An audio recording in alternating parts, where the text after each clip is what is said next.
Martin KEOWN, hitting rock bottom could jolt Chelsea into life. When you get beaten 6-0 like Chelsea did at Manchester City, there is a feeling of total embarrassment within the group. I lost 6-0 once in my career, with Aston Villa against Nottingham Forest, and I experienced those same feelings. In the days that followed that defeat, I didn't want to leave the house. This Chelsea team have been rocked to the core, but it might take hitting rock bottom to jolt their season back into life. Now they have to show pride in their performance. They have to play for the shirt, and what an opportunity they have to show that they are willing to do that when Ole Gunnar Solskjaer's Manchester United visit on Monday night. Maurizio Sarri has admitted that his players are difficult to motivate, and you never know which Chelsea team are going to turn up. Think back to their 2-0 win over City at Stamford Bridge in the Carabao Cup semi-final victory over Tottenham.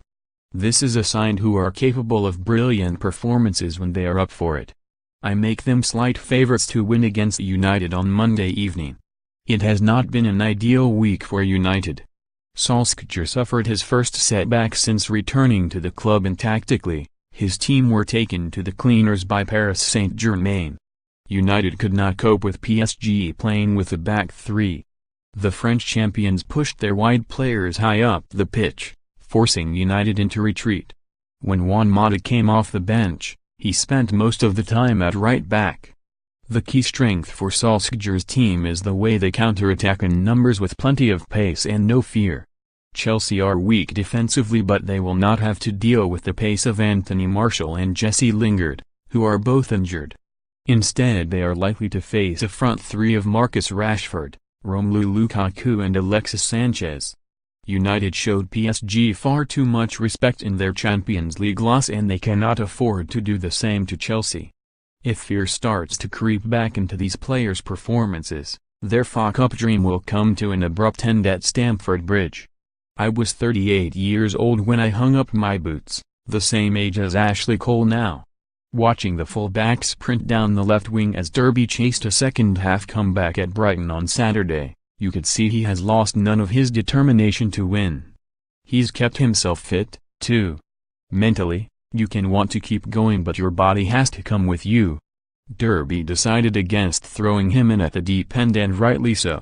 They know they will have to manage his minutes, and Cole will have to be honest about how he is feeling too. But even at the age of 38, he can be very useful for Frank Lampard at Derby this season.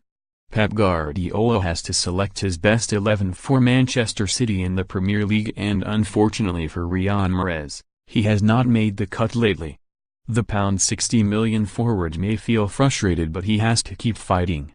You can arguably impress Guardiola more when you're out of the team than in it. You do that by showing him you are willing to do the work and get behind the group when you're not playing. Wolves' success in FA Cup and League should not surprise. Do not be surprised that Wolves have reached the FA Cup's quarter-finals and are 7th in the Premier League. Just look at the quality in their squad. João Moutinho, who started in midfield against Bristol City yesterday, has 113 caps for Portugal. Raúl Jiménez has appeared 70 times for Mexico. Full-back Johnny, who they signed from Atletico Madrid, is a Spain international. Their Portuguese goalkeeper, Rui Patricio, was rested for their 5th-round clash, and he has 77 caps. Wolves boss Nuno Espirito Santo has talented players at his disposal, and we should not be underestimating this team or their experience. They are now just one win from an FA Cup semi-final at Wembley because of it. An awful run of form last season saw Brighton win once in 14 Premier League games midway through the campaign, but they reached the FA Cup's quarter-finals. Chris Hughton's side now find themselves with only one win in their last 11 league outings, and, once again, they have got to the last 8.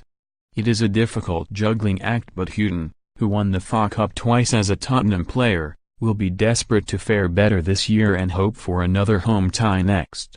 Watford made 11 changes in the previous 2 FA Cup rounds amid a busy winter workload, but only 5 against Queen's Park Rangers.